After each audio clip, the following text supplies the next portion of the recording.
नमस्कार दोस्तों, बहुत बहुत स्वागत है आप सभी का रिपोर्टर जी पर और मैं हूं आपकी भरोसेमंद होस्ट लता सिंह। दोस्तों, इन दिनों कई ताजा रिपोर्ट्स के हिसाब से 2025 भारतीय रियल एस्टेट सेक्टर के लिए एक टर्निंग पॉइंट साबित हुआ है। बदलते ग्लोबल डोमेस्टिक मार्केट कंडीशंस और इंस्टीट्यूशनल इन्वेस्टर्स के स्ट्रॉन्ग कॉन्फिडेंस की वजह से रियल एस्टेट में इन्वेस्टमेंट ने नए रिकॉर्ड्स बनाए हैं। आंकड़ों की माने तो इस साल इस सेक्टर में रोजाना एवरेज 255 करोड़ रुपए से ज्यादा का निवेश हुआ है, जो कि खुद में एक हैरान करने वाला आंकड़ा है। मगर दोस्तों, बड़ा सवाल यह है कि इस रिकॉर्ड तोड़ डेटा के पीछे का असली सच क्या है और आने वाले साल के लिए इसके असल मायने आम घर खरीदार के लिए क्या है। आज के इस वीडियो में इसी सच को गहराई से समझेंगे, तो वीडियो में अंत तक जरूर बने रहे। और हाँ, अगर अभी तक आपने चैनल को सब्सक्राइब नहीं किया है तो रिपोर्टर जी चैनल को तुरंत फॉलो और सब्सक्राइब कर लें। चलिए शुरू करते हैं। दरअसल property consultancy firm JLL India के डेटा के मुताबिक कैलेंडर ईयर 2025 में रियल एस्टेट सेक्टर में इंस्टीट्यूशनल इन्वेस्टमेंट 10.4 बिलियन डॉलर यानी लगभग 93,200 करोड़ रुपए तक पहुंच गया है। दोस्तों, ये फिगर 2024 के पिछले ऑल टाइम हाई यानी 8.4 बिलियन डॉलर से काफी आगे निकल चुका है। दोस्तों, इस हिसाब से देखें तो इस ग्रोथ ने भारत को ग्लोबल रियल एस्टेट इन्वेस्टमेंट के मानचित्र पर और ज्यादा मजबूत पोजीशन दी है। अब बात करते हैं मार्केट शेयर की।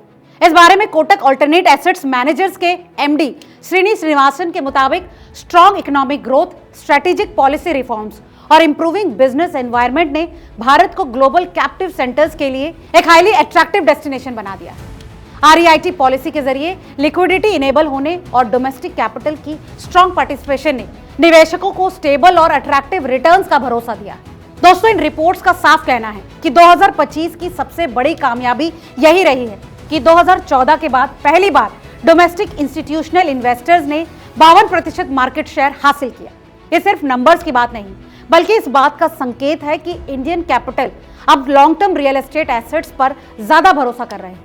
वहीं बात करें कि इस बारे में एक्सपर्ट्स क्या मानते हैं, तो JLL इंडिया की सीनियर MD और हेड कैपिटल मार्केट्स लता पिल्लाई के मुताबिक ये milestone Indian capital market ecosystem में एक फंडामेंटल चेंज को साफ दिखाता है।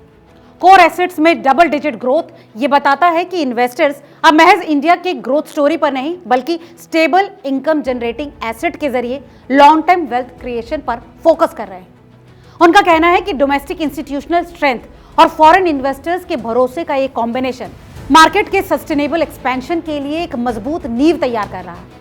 इकोनॉमिक ग्रोथ और इंफ्रास्ट्रक्चर पुश के साथ रियल एस्टेट में इंस्टीट्यूशनल इन्वेस्टमेंट का 10.4 बिलियन डॉलर तक पहुंचना भारत की ग्लोबल क्रेडिबिलिटी को और मजबूत करता है। दोस्तों, अगर इस डेटा को गहराई से समझे तो डोमेस्टिक इन्वेस्टमेंट में REITs और InvITs ने लीड किया है। इन दोनों ने मिलकर 2.5 बिलियन डॉलर का इन्वेस्टमेंट किया है, जो कि कुल एसेट एक्विजिशन का 56% हिस्सा है। वहीं सेक्टर वाइज देखा जाए तो ऑफिस रियल एस्टेट ने 2025 में इंस्टीट्यूशनल इन्वेस्टमेंट्स का 58% शेयर हासिल करके अपना डोमिनेंस वापस पा लिया है। साल 2024 में ये शेयर महज 28% था। हालांकि हाउसिंग सेक्टर में थोड़ी नरमी देखी गई, मगर कमर्शियल एसेट्स इन्वेस्टर्स की पहली पसंद बन रहे हैं। इस बारे में JLL से समंतक दास का मानना है कि कुल इन्वेस्टमेंट का लगभग 2/3 हिस्सा कोर एसेट्स में कॉन्सेंट्रेटेड रहा। इसके साथ ही data centers, student housing, life sciences और हेल्थ केयर सर्विसेज जैसे इमर्जिंग एसेट क्लासेस में भी मजबूत मोमेंटम देखा गया। दोस्तों, इन सभी रिपोर्ट्स में साफ कहा गया है कि बेंगलुरु 29% शेयर के साथ सबसे आगे रहा। उसके बाद मुंबई MMR का स्थान रहा। टियर 2 सिटीज में भी इंस्टीट्यूशनल इंटरेस्ट बढ़ता नजर आया, जहां 175 मिलियन डॉलर का इन्वेस्टमेंट रिकॉर्ड किया गया। कुल मिलाकर 2025 ने यह साबित कर दिया है कि भारत का रियल एस्टेट सेक्टर अब सिर्फ ग्रोथ ड्रिवन नहीं, बल्कि इंस्टीट्यूशनली मैच्योर, ग्लोबली ट्रस्टेड और लॉन्ग टर्म इन्वेस्टमेंट की सबसे पसंदीदा डेस्टिनेशन बन चुका है।